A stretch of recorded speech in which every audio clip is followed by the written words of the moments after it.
Dans un pays majoritairement composé de jeunes et avec la hausse du taux de chômage, surtout pour les diplômés du supérieur qui ne cessent de déposer leur CV sans retour,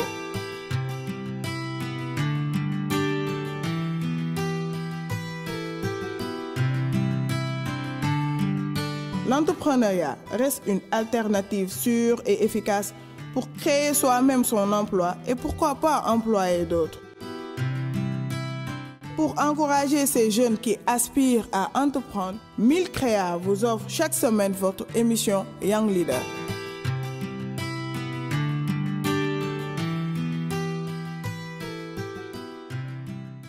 Ami internaute Milcrea dellu siwaat nañ comme niñ ko daan defee à chaque instant ñëw di leen andil seen émission Young Leader muy émission bi nga xamante ne bii def promotion jeune entrepreneurs yi tey ñu ngi fii en plein cœur de la banlieue ñëw seet si ki nga xamante ne mooy Moustapha Gueye c'est bien ça muy président Kogapi en même temps di président fondateur l'entreprise Mouhamadou Rassoul de Pikine ñu bàyyi ko mu waxtaan ak internautes yi gannaaw bu mu présenté entreprise am yi ñu ngi lay ziar Moustapha. Merci beaucoup Fanta maa ngi lay nuyu bu baax a baax di la ziar lu bare bare di nuyu bu baax a baax seeni téléspectateurs ak téléspectatrices yu Young Leader mais aussi Milcrea di am mbégte bu baax a baax ñëw ci émission bi pour waxtaan ak yéen ci lépp loo xamante ni dafa jëm ci côté entrepreneuriat mais aussi li nga xam ne dafa jëm ci côté leadership. Voilà maa ngi tudd Mouhamadou Moustapha Gueye et comme ni nga ko waxee sànq je suis le directeur exécutif du collectif des groupements associatifs de Pikine Ouest de Pikine et International et en même temps aussi fondateur de l'entreprise Mouhamadou Rassoul Pikine. Merci. Gannaaw bi nga présenté sa entreprise ak say activités président yàgg nga liggéey ci li nga xamante ne mooy domaine entrepreneuriat selon vous lan mooy yow sa propre définition ci entrepreneuriat. Waaw merci beaucoup en fait entrepreneuriat ñu bëri dañ koy définir mooy ñi nga xamante ne ni dañu taxawal seeni entreprise waaw am benn initiative am benn idée. Après jël idée bi am na si ñoom dañuy jël idée bi def ko projet bind ko buñ ko bindee après ñu ut financement taxawal projet bi di def ay activités yoo xamante ni dafay am koom dafay génnee koom loolu moom mooy entrepreneuriat mooy képp koo xamante ni dafay yëngu si loo xamante ne nii yow yaa sa mbirum bopp la wala soit loo xamante ne nii c'est privé ba pare muy génnee li nga xamante ni moom mooy bénéfice loolu moom mooy entrepreneuriat. waaw président yow sa définition entrepreneuriat noonu nga ko joxe et je pense que tamit dinañ ko approuver parce que yàgg nga ci tey ëmboon nga benn collectif bu dajale woon ñëpp ñi nga xamante ne ñu ngi ci domaine boobu. Gannaaw loolu ñu bëggoon a xam yow sa domaine d'entrepreneuriat ci lan nga ko orienté. waaw ba léegi comme li nga wax noonu sànq par rapport ak le réseau national des clubs jeunes entrepreneurs du Sénégal ba léegi maa koy jiite des na ma mandat wu 2 ans. Et entreprise bi nga xamante ne nag moom la ñu taxawal muy entreprise Mouhamadou Rassoul Pikine en fait entreprise la boo xam ne ni dafay yëngu ci lépp loo xam ne dafa jëm ci côté infographie jëm ci côté sérigraphie jëm ci côté maintenance informatique et jëm aussi tamit ci informatique voilà lépp loo xam ne ni conception de carte visite de flyers mais lépp luy support de com de banderole bâche et cetera loolu dañ ciy yëngu. Mais aussi lépp lu jëm ci ay defar ay t-shirt ay Lacoste et cetera yooyu aussi tamit dañ ciy yëngu mais en même temps aussi dañuy def ay formation yoo xamante ni pour jeunes yi lañ parce que gis nañ ni yooyu c'est des métiers d'avenir et que xam na am na xale yu bëri yoo xamante ni bëgg nañ ko mais amuñu ay moyens yoo xamante ni dañuy dem fay pour ñu jàngal leen ko et fii dañ leen koy yombalal de telle sorte que dinañ ñëw fii jàng te duñu am benn problème mais en même temps aussi fii c'est une couveuse de petites et moyennes entreprises. Bërëb la boo xamante ne nii genre espace communautaire la boo xamante ne nii képp koo xam ne da nga bëgg entreprendre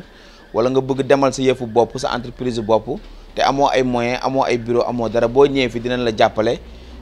gunge la accompagner la ba nga mën demal sa bopp parce que def nañ ko pour jeunes yu bëree bëri te alhamdulilah ñu bañ demal nañ seen bopp quoi en grosso modo daal loolu la ñuy def fii en même temps aussi bibliothèque communautaire et scolaire la.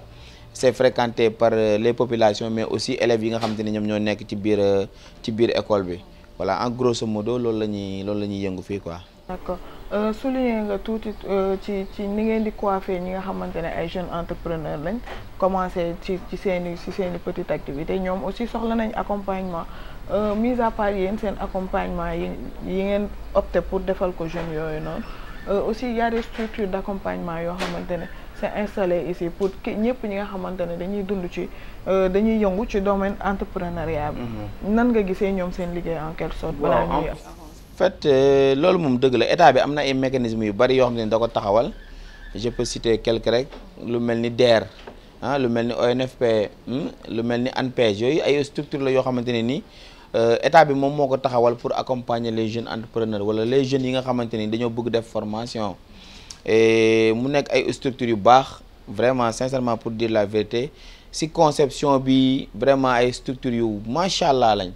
mais malheureusement que doxin bi xaw na des daal parce que en fait ni jeunes yi doon xaar dëgg-dëgg attente bi jeunes yi doon am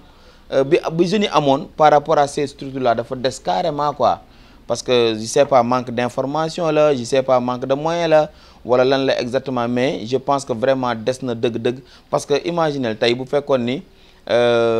ANPEJ dox na comme ni mu waroon doxee dëgg kon DER du ñëw. voilà kon ça veut dire que ni kon donc des na DER bi tamit ñëw na mais gis nañ ni ba léegi des na war nañ ko gën a mën a renforcer war nañ ko gën a mën a yokk pour jeunes yi vraiment mën ci gis seen bopp mais vraiment dans la conception bu ñu la ko présenté da ngay xam ne lii ay outils yu baax la quoi mais mise en œuvre bi daal bu ñu ko gënee mën a yokku mu gën a ñoŋ mu am ay démembrement au niveau de chaque localité je pense que jeunes yi dinañ mën a gën a jege foofu pour mën a dem pour mën a bénéficier aussi services yi nga xamante ne ni ñoom ñoo nekk ci structure yooyu waa en tant que un leader tamit ci domaine bi nga nekk vous avez eu à côtoyer tamit pas mal de structures xam nga yu ci nekk lu ñuy doxee bu dee yow nii tey sa avis personnel lan nga xamante ne exactement lii buñ ko apporter lee ci structure yooyu noonu carrément mun na am avancement bi li nga xamante manquement yi nga am dina ko mën a combattre. waaw man en fait li ma gis d'abord mooy la proximité. parce que boo xoolee am na ñoo xam ne tey Pikine la ñu nekk mais pour ñu déplacer wu dem ba par exemple dem ba Dakar pour uti service yooyu dafay metti mais tey bu leen gënoon jege nekk à Pikine ñu am fi benn soit benn démembrement day gën a yomb parce que dina tax jeunes yi vraiment di sawar di dem foofu pour jëli information beneen bi si topp aussi tamit par rapport à l'information bi dafa des carrément parce que par exemple la DER bañ koy taxawal mais dañoo woote benn comité départemental bu mag de développement pour informer nit ñi mais warul yem foofu rek daa war di continuer activité de sensibilisation yi dafa war di continuer pour que nit ñi mën di gën a am information pour xam exactement mbir yooyu agence yooyu nan lay doxee ak vraiment nit ki nan la ñuy def ba mën a bénéficier aussi service yooyu et beneen bi si topp moom mooy que ni la portefeuille de financement gis naa ni dafa des quoi voilà da ngay gis vraiment ñoo xam ne dañuy déposer benn projet bu 4 millions ñu nga xam ne ñii dañ ko maîtriser te am nañ formation ci loolu mais ñu jox leen ay 300 000 ay 200 000 xam nga loolu tamit nekkul loo xamante ne nii lu baax la preuve en est que tey am na ñu bari ñoo xamante ne nii dañu déposer ay projet 1 million 2 millions et cetera gars yi jox leen ay 200 000 250 000 300 000 500 000 mais tey ñooñu seen projet dafa échec. ba tey gars yi di leen toppaat pour ñu mën di rembourser kon donc man su ma doon vraiment wax foofu laay waxee quoi par exemple lu mel ni ANPEJ outil bu baax la mais actuellement am na ay projets yu ñu fa sélectionné mais amuñu financement bu ñu leen jox kon donc dañ leen war a doter aussi de moyens 30 milliards baax na trop mais man je pense que war nañ ko gën a mën a yokk ba 200 milliards pour que au moins am ñu mën a satisfaire vraiment la demande mais la demande actuellement est plus forte que l'offre kon donc man su ma doon vraiment xoolaat li ñuy defaraat loolu daal laa gis ni vraiment sama xalaat bu gàtt que ni war bu ñu ko defaatee dina gën a mën a baax c'est vrai que ni ñoom approche bi ñu am di travailler avec les conseils de jeunesse baax na trop mais nag bu ñu gënee renforcer aussi la communication gën a renforcer seen collaboration avec les structures qui regroupent les jeunes et les femmes dina nekk loo xamante ni lu baax la parce que quoi qu'on dise aussi tamit les jeunes ak les femmes dañoo fonder beaucoup d'espoir sur ces agences là kon donc yaakaar boobu nit ñi am si surtout jeunes yi ak femmes yi waruñu ko tas parce que da ngaa gis jeunes yi ak femmes yi dañu leen xëy suba teel fajar dañu leen sax fanaani préfecture pour rek bind projet pour déposer ci DER bi kon donc espoir boobu warul nekk loo xamante ne nii lu ñuy yàq la quoi. Pour bañ ko yàq nag il faudra que ñu gën leen renforcer gën a yokk budget bi et aussi tamit nit ki bu demandé dara ñu xam ni kii lu mu demandé lu mu maîtriser la ko lu mu maîtriser la te boo ko joxee mu dimbali boom dimbali ñeneen jeunes man je pense que mieux vaut l'appuyer quoi. am constat boo def léegi te defe naa ne constat bi c'est général ñëpp constaté nañ ko pratiquement la moitié des jeunes ñëpp dañoo orienté wu vers l'entrepreneuriat. C'est quoi cause bi exact? waaw cause bi c'est le manque d'emploi. Cause bi du dara lu le manque d'emploi parce que tey en fait ñu ñëpp xam nañ ni dëkk bi dafa metti et que ñu bëri amuñu liggéey da ngay gis ñoo xam ne dañuy jàng ba pare am seen i diplôme am ñoo xam dañuy def formation ba pare am seen i diplôme mais malheureusement pour ñu trouver sax stage problème la kon donc loolu moom moo tax ñu bari commencer vraiment di xool yeneen issues yoo xamante ne ni moom moo leen di permettre que ñoom ñu mën ci génn et loolu moom moo tax jeunes yu bëri tey ñu commencer vraiment di entreprendre mais entrepreneuriat yàgg na fi tey boo xoolee sunu kilifa yi fi nekk mag ñi tey pour ne pas les nommer tey ñoom yàgg nañu entreprendre sunu papa Bokar Samba Dièye yàgg na entreprendre et cetera mën naa citer ñu bëri mais tey jeunes yi la moo tax ñu song mbir mi parce que amuñu si loo xamante ni moom la ñu jàpp. jeune bi nga xamante ne ni dafa bëgg entreprendre ba pare bëgg si réussir man je pense que il faudra que mu am idée boo xamante ne nii bu ko taxawalee dina mën a am lu mu jur te aussi tam mu bañ a nekk copier-coller parce que gis nañ fi l'événement des télécentres gis nañ fi l'événement des transferts d'argent et cetera kon donc aspect innovation bi da si baax trop kon donc ki nga xamante ni dafa bëgg entreprendre d'abord il faut mu am idée bi am na si ñoo xamante ne ni dañuy jël seen temps pour xool nan la ñuy def pour mën ko vraiment bind comme projet mu am business model wala mu am business plan après nag mu xool nan lay démarrer pour mën a ut ay financement pour mën ko taxawal pour mën a commencer vraiment di entreprendre mais nag man mun naa jël sama cas man demeewul noonu man idée laa amoon et idée bi après ma xool nan laa ko sama néeg laa ko njëkk a commencer di ko réaliser di def impression ak benn ordinateur bu ndaw ak benn imprimante di si liggéey ba tey ma am espace bu mag bi bay employer yeneen jeunes kon donc il ne faut pas attendre vraiment du financement pour démarrer sa entreprise man loolu laay gën a conseiller jeunes yi beneen bi stop il faut que mu am engagement il faut que mu nekk ku engagé il faut que mu nekk ku déterminé wu il faut que mu nekk ku am motivation il faut aussi mu nekk koo xamante ni dafay persévérant xam ne du bàyyi dafay jàpp pour mu dagg pour mu ñëw parce que mënoo tëb rek entreprendre affaire yi ñëw peut-être loolu sens la mais mën nga dem affaire bi échec mais bul bàyyi nga reprendre peut-être yàlla mun na la dimbali ba vraiment nga gis yoon bi mais daal il faut nga am courage bu dëgër ak engagement bu ferme pour que vraiment nga mën a entreprendre ba mën a taxawal sa benn mbir pour mën si vraiment génn beneen bi stop aussi tamit dama gis ni jeunes yi li si ëpp am na si ñoo xamante ni dañuy yàqamti te booy entreprendre vraiment waroo yàqamti quoi waaw il faut être vraiment patient il faut nga jël sa temps mais gars yi dañuy bëgg liggéey léegi teg benn affaire léegi mu jur xaalis léegi ñu sànce si léegi tax si jabar léegi am ci kër léegi am ci oto léegi loolu mënul nekk loolu moom c'est impossible il faut vraiment prendre le temps de bâtir vraiment une empire qui pourra vraiment vous aider à peut-être réaliser vos rêves quoi man loolu laa gis da ngay jël sa temps di monter di teg ba affaire bi dem ba màgg ba benn moment mën na nekk apposé pour vraiment mën la jàppale pour nga mën ci génn quoi voilà en fait man loolu laa gis quoi. ñu rebondir un tout petit peu ci responsabilité de l'État par rapport à cette situation. Déjà ñun ñëpp nous savons que ni taux de chômage bi ça augmente de jour en jour ba mu jaral jeunes yi ñu ci bëri orienté wu vers l'entrepreneuriat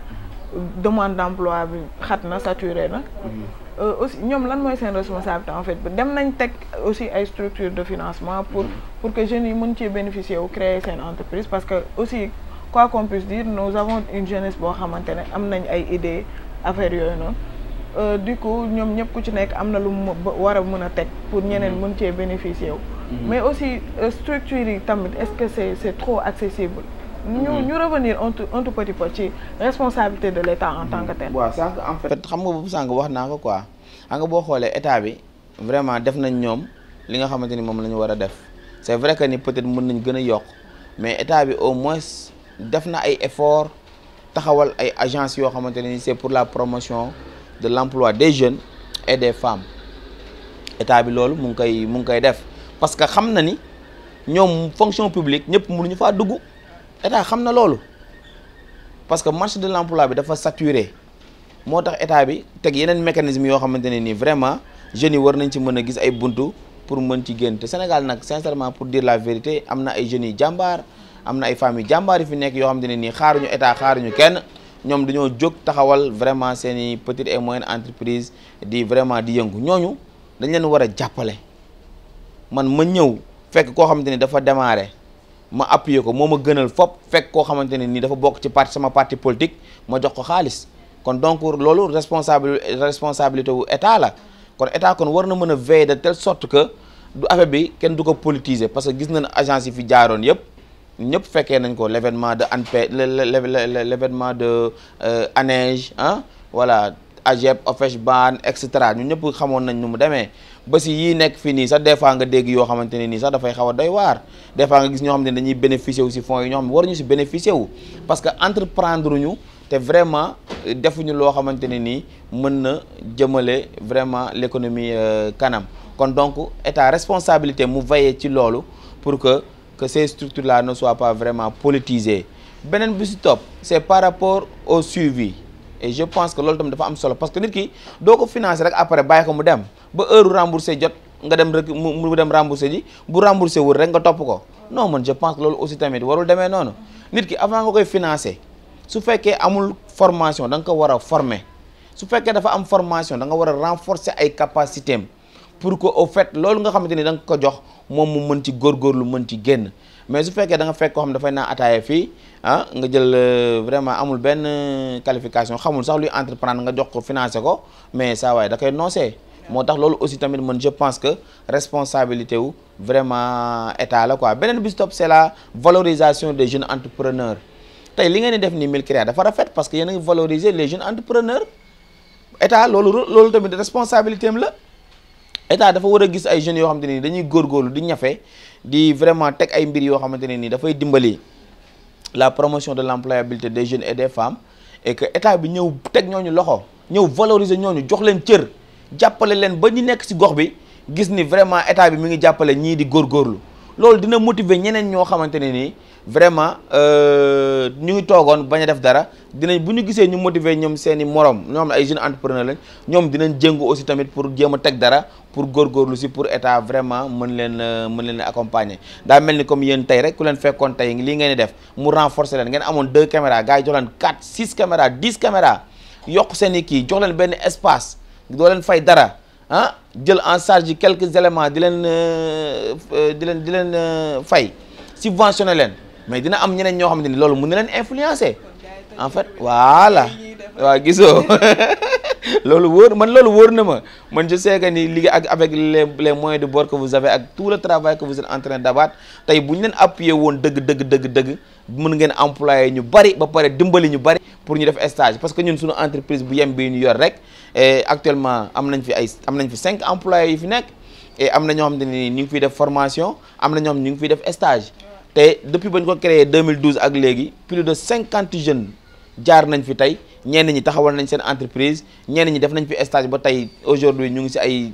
structures yu mag a mag ñenn ñi jàppale nañ leen ba ñu am vraiment ay financement ba taxawal seen entreprise kon donc boo yoree lu yem ñu jàppale la et da nga ciy génn mais beneen bi ci topp tamit yow tamit nga jàppale sa bopp parce que ñun musuñoo jot financement état te aussi amul benn structure bu ñu mës a financer ñun ñoo jëngul suñu bopp ba egsi ba fii ba tey alhamdulilah sant yàlla bu baax a baax ñu ngi continuer suñu chemin mais bëgg nañ mu gën a yaatu quoi. muy persévérance bi nga doon wax sànq ak patience bi nga am pour mën a yegsi fii nga yegsi tey ñu gis ne yaa ngi préparer aussi benn forum. benn forum boo xamante ne c'est sur l'emploi et l'habillement. Forum de l'emploi ça bon dinañ koy faral di gis et tout ça lan moo tax nga yokk ci forum de l'emploi et de l'habillement. Ok, merci beaucoup parce que en fait boo xoolee du forum sax mais salon la quoi c'est la 5e édition du salon de l'emploi et comme sànq li ma wax kuréel bi ko ëmb moom mooy COGAPI benn kuréel la boo xam ne dafa ëmb ay organisation de jeunes acteurs de développement et de femmes mais aussi ay individuels yoo xamante ne nii dañu nekk au niveau international parce que jeunes yooyu si kuréel gi lañ leen formé ba tey am na ñu nekk Corée ku mel ni Ourey Sall am na ñu nekk France ku mel ni Moussa Thiam et cetera ñooñu dañuy représenter organisation bi foofu te fii lañ leen formé te à travers vraiment action yi ñuy def lañ leen formé et tey la moo tax ñu créer salon de l'emploi bi parce que en fait mooy li ma wax sànq gis nañ ni am na ay structures yoo xamante ne nii jegewuñu population bi sànq lim naa ko structures yu bëri ñu ngi fii di defar ay services pour les jeunes et les femmes mais jegewuñu population bi ñun nag on a pensé mettre en place le salon de l'emploi pour indi structures yooyu ak les demandeurs d'emploi les porteurs de projets les demandeurs de formation pour ñu toog ñu mën a waxtaan pour que ñoom ñu mën a xam service yi nga xamante ne nii agence yi ñu ngi koy def pour ñoom loolu moom moo indi le salon de l'emploi beneen objectif bi nga xamante ne nii tamit am nañ ko ci ba léegi mais c'est la promotion des jeunes entrepreneurs parce que tey am na ay des femmes am na ay jeunes yoo xamante ne nii ay jàmbaar lañ am na femmes yoo xamante ne aussi macha allah tey ñoom ñu ngi taxawal seen entreprise mais amuñu cadre bu ñu ko wanee kenn xamul ni taxawal nañu entreprise ñooñu dañuy ñëw ñu xool nañ leen ci salon bi ñu xool na leen jàppale pour vraiment jox leen stand pour que au moins ñu mën a wane li ñuy def mais aussi ñiy jaay aussi ñu jaayaale li nga xamante ni moo di seen i produits ñi am projet aussi présenter wala seen i projet aux partenaires qui vont venir là-bas pour que au moins ñu mën a décrocher ay financement ñu bëgg tamit formation lu mel ni ONFP tey à travers le salon de l'emploi bi ñuy def jeunes yu bëri jot nañu bénéficier wu ay formation ci ONFP par exemple ay jeunes yu bëri jot nañu bénéficier wu ci emploi lu mel ni Mamel Njaboot lu mel ni Pamecas lu mel ni Orange Money ak Port Autonome et cetera tey à travers vraiment le salon ay jeunes yu bëri jot nañ ci bénéficier wu vraiment ci ay formation loolu moom moo tax vraiment ñu taxawal vraiment salon de l'emploi bi quoi te bañ ko taxawalee ba léegi aussi tamit vraiment on n'a pas regretté bii nag moom mooy sunu 5e édition bi ñu jëm te xam naa dinañ ci wax bu soobee yàlla. d'accord xam naa ne bu demee ba toll ci 5e édition kon xuus ngeen ba toll fii te première édition yi jot a jàll aussi ça a été une réussite macha allah. di ñaan aussi bi tamit mu gën a réussir. te moom mooy femme comme li ma waxoon sànq rek persévérance dafa am solo tey salon yi boo xoolee avec les moyens du bord lañ koy defee te pourtant normalement ce sont les institutions qui devraient organiser ça. lu mel ni la ville de Pikine ak les autres structures yi fi nekk ñoom ñoo waroon chaque année ñu organiser benn salon bu mag pour les jeunes de Pikine ou bien pour les jeunes de la banlieue pour que ñu mën a bénéficier mais defuñu ko ñun tey ñun avec les moyens de bord ak suñu organisation communautaire ñooy jóg di daanu di yéeg a ko wàcc pour mën a vraiment réussir salon de l'emploi bi et 5e édition du ay caaxaan bu ñu amul woon persévérance tey 5e édition bi duñu ko def le 14 bii di ñëw beneen bis topp sànq da nga poser question bu am solo te loolu ren moo nekk innovation wu salon bi c'est par rapport à l'habillement parce que gis na ni les métiers de l'artisanat vraiment dafa am ay emplois yu bari yu muy générer mais nit ñi malheureusement xamuñu ko léegi ñun cette année-ci on a pensé vraiment promouvoir les métiers de l'artisanat mais particulièrement l'habillement parce que gis na ni le secteur vraiment de la mode dafay créer emploi yu bari mais nag am na si ñoo xam ne kenn valoriser wu leen c'est pourquoi cette année-ci on a pensé vraiment donner 10 stands aux tailleurs pour que ñoom au moins ñu mën a wane li nga xamante ni moom la ñu def parce que j'avoue que ni au niveau de Pikine au niveau de la banlieue am na ay vraiment ay xale yu macha allah ay xale yu mën a dagg ay xale yu mën a ñaw xoolal bi ma sol nii tey ki ka ñaw jeune entrepreneur la tailleur la fii la nekk tey ñu koy wane dafay am solo parce que loolu dina tax ñoom ñu am ay buntu yu bari yoo xamante ne nii dina leen ko mën a ubbil moo tax ren ñu mettre vraiment l'accent sur l'habillement et aussi tamit le soir dañuy defaale aussi tamit première édition ciseaux d'or du Kogapi def benn genre compétition boo xamante ne ñoom ñi nga xamante ne ni ay tailleur lañ ay styliste lañ ay modéliste lañ ñoom aussi ñu wane seen xarañte pour que après benn jury mën a délibérer mën a joxe vraiment ki gagné te gagné boobu muy gagné mën na ko yóbbu fu sori foo xamante ne nii après day am solo mais yemuñu foofu bu ñu paree ci salon bi ñi nga xamante ni ñoom ñoo bokkoon ci vraiment salon bi dañu nekk ay tailleur dañu leen bëgg a accompagner parce que souvent c'est le secteur vraiment informel et que ñooñu dañu leen bëgg vraiment jàppale ñi nga xamante ne nii formalisé wuñ ñu jàppale leen ñu formalisé wu ñi nga xamante ne nii seen i capacité des na ñu jàngal leen ay technique de coupe yooyu ay technique de coupe pour que ñu gën ko comprendre, mais aussi tamit jàppale leen seeni projet ku si am projet ñu bindal la ko jàppale la pour que au moins nga mën a trouver benn financement pour mën a renforcer sa atelier. Parce que atelier tailleur yi boo si dem di nga fa gis ay 2 wala 3 boy wala 4 yoo xamante ne ñu ngi fa ñu leen di jàngal te ñàkkul ñoom ñu am jël benn emploi wala 2 yoo xamante ne dañ koy am. kon donc secteur boobu aussi bu ñu ko valoriser renforcer leen mën na vraiment lutter contre le chômage des jeunes. Machallah kon xam naa li ñuy xaar ci forum bi moom nar naa bëri lool et aussi j'en vis pas nag ñi nga xamante ne ñoo nar a nekk ci jury bi surtout parce que li nekk genre fii ci banlieue bi rek ci tailleur yi ak li ñuy def ci coupe macha allah kon aussi li ñu dese tamit bariwul tellement bëggoon nañoo xam rek comme tout métier ñëpp ku ci nekk am na ci y a des hauts y a des bas am na ci ay difficultés am na ci ay moments yoo xamante ne neex na ñu bëggoon xam depuis ba nga commencé taxawal lii nii ba tey yan difficulté nga ci jànkonteel ak yan moment yoo xamante ne moo la gën a neex ci ba nga taxawalee sa structure ba tey. waaw peut-être les difficultés moom concernant le métier muy les services ñun ñëpp xam nañ ko c'est par rapport surtout à l'accès au financement parce que tey yàlla suturaal nañu def nañ formation xam nañ bu baax li ñuy def maîtriser nañ ko bu baax. mais tey mënoo accéder ci financement yi pour mën a renforcer li nga xamante ne nii moom ngay def et loolu dafa nekk loo xamante ne nii vraiment dafa bokk ci difficulté yi beneen difficulté bi c'est par rapport à l'électricité waaw fii moom vraiment affaire yi machine day jël courant te courant bi dafay cher loolu tamit ay difficulté la yoo xamante ne nii vraiment dañ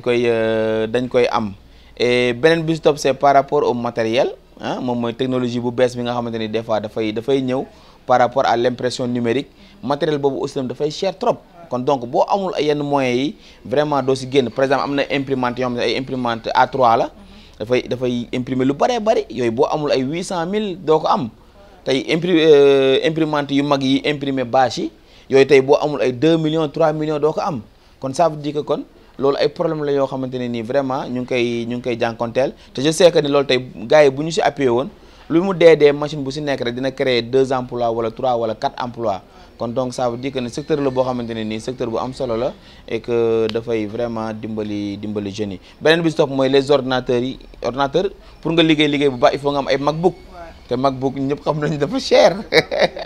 voilà il faut nga am xaalis bu taxaw pour mën a jënd matériel bu dëgër këcc pour mën a vraiment liggéey mais nayaa mooy ñun moom suñu solo nga mooy amul bàyyi ñun duñu bàyyi ñun moom pare rek amul soxor te duñu bàyyi te dañuy liggéey ba vraiment ba yàlla ñëw ak ay mbiram. waaw depuis boobu ba tey yéen a ngi raam ba toll nii ba tollu fii xam naa tam balaa yàgg dina fi ngeen di séntu aussi di ngeen fa yegg incha allah. peut-être nag li ma si gën a neex aussi xam nga sànq dama ko fàtte. li nga xamante ne ni vraiment gën na ma si neex si liggéey bi mooy que ni jeunes yi nga xamante ne ni jot nañ fi jaar ba tey réussir ñoo xamante ni ay jeunes yi désespéré ñoo xamante ni vraiment seen àdduna jeex pare woon nañ ci àdduna bi. wallahi wal azim li may wax nii ñoom ku ko ci seetaan di nga xam li may wax ñoo xamante ne nii pare woon nañ ci àdduna désespoir total yàlla jaarale leen ci daaray Sëñ Saaliw bi ñu jaar fi ba tey alhamdulilah ñu réussir ba tey ñooñu ñoo ngi liggéey seen liggéey ñeneen ñi am nañu tijji seen entreprise di ci sutural ñeneen kon man loolu wallahi wal azim damay kontaan sax quoi damay bég ci loolu dama siy bég bu baax beneen bi stop moom mooy que ni au moins man créé naa sama emploi bopp man xam naa ne mënumaa liggéeyal keneen parce que vraiment créé naa sama emploi bopp et aussi tamit am na ñeneen ñoo xamante ni employé naa leen ñu ngi fiy liggéey loolu dafa nekk ay satisfaction yoo xamante ni vraiment su ma toogee damay kontaan quoi kon loolu day tax man vraiment du ma bàyyi même bu ñu amul financement amul bàyyi quoi. macha allah waaw kontaan nañ torop tey ci dalal bi ñu dalal ñu bëggoon rek nga lancer benn message fort benn message d'espoir aux jeunes entrepreneurs ñu jaaree fa tëjee émission bi neex na torop macha allah. émission bi neex na mais temps bi dafa gaaw a jeex quoi. mais bi toogee ak léegi temps bi dafa gaaw a jeex waaw na la gars yi yokkal yi dafa tuuti na la gars yi yokk temps bi. voilà en fait appel bi may lancé aux jeunes moom mooy que nañ gëm seen bopp waaw nañu gëm seen bopp te bañ a vraiment talal loxo beneen bi stop moom mooy que ni gars yi xam nga voilà mbëkk mi mu ngi fi ba léegi mi ngi am gars yee ngi mbëkk di dem kon mbëkk mi tamit xam nga gars yi nañ ko arrêté parce que gars yu bëri ñu ngi dee ci àll bi et man dama gëm ni dëkk surtout lu Afrique particulièrement Sénégal richesse bi gën a mag ci richesse am yi c'est sa jeunesse kon donc ñun waruñoo vraiment sàgganee loolu kon donc ñun jeunes yi nañu gën a amaat vraiment engagement nañu gën a amaat détermination nañu gën a amaat persévérance gëm suñu bopp gëm ni war nañu mën a toog ci dëkk bi tekki ci dëkk bi ba pare contribuer à l'économie vraiment du pays moo tax man appel boobu laay lancé et di lancé beneen appel boo xamante ne nii pour ñu jàppale waa Milcrea parce que li ngeen di liggéey rafet na vraiment macha allah kontaan nañ ci yéen et que bu ñu leen jàppalee gëm nañ ni vraiment di ngeen dimbali yeneen jeunes et que liggéey bi dina gën a am solo te di ngeen gën a mën def la promotion des entrepreneurs di sant waa Pikine ñëpp di nuyu waa Pikine ñëpp parce que man waa Pikine dañ maa bëgg samay xarit lañ man maa bëgg Pikine sama deret la ne mais xam naa ni waa Pikine aussi vraiment bëgg nañ ma quoi kon donc maa ngi remercier ñëpp pour ne pas citer personne di remercier aussi l'ensemble des membres de l'entreprise Mouhamadou Rassoul Pikine pourquoi Mouhamadou Rassoul Pikine parce que dañoo bëgg yenente bi pour Mouhamad mooy dañoo bëgg yenente bi Pikine mooy dañoo bëgg Pikine loolu dañu taxale ko mu nekk turu entreprise bi di nuyu waa Kogapi yëpp di nuyu sëñ Mansour bi ñu mettre en rapport ak l'ensemble de l'équipe Buzz yi xam nga waa tout le monde quoi kontaan nañ ci yéen quoi merci beaucoup merci aussi kontaan nañ ci dalal bi ñu dalal tey sa entreprise ak sa personnel bi yëpp di leen wax ne lii lañ leen andiloon ci seen émission Young Leader comme toujours rek nous sommes toujours à la recherche des jeunes entrepreneurs xale yi am jom yi ñi nga xamante ne ils sont toujours prêts à participer au développement du pays di remercier ñëpp encore une fois ñuy suivre émission bi di apporter seeni contributions suggestions et tout ça lépp ñu ngi ciy jot di leen wax rek bu leen fàtte tout le temps di aimer page bi abonnez-vous andi leen suggestions yi commentaires yi ndax yéen lañ fi nekkal di leen wax à très bientôt di remercier équipe technique bi Mohamed Bézi yéen ñëpp toute l'équipe de Milcrea di leen wax à très bientôt ci beneen émission au revoir. L'entrepreneuriat reste une alternative sûre et efficace pour créer soi-même son emploi et pourquoi pas employer d'autres. Pour encourager ces jeunes qui aspirent à entreprendre, Milcrea vous offre chaque semaine votre émission Young Leader.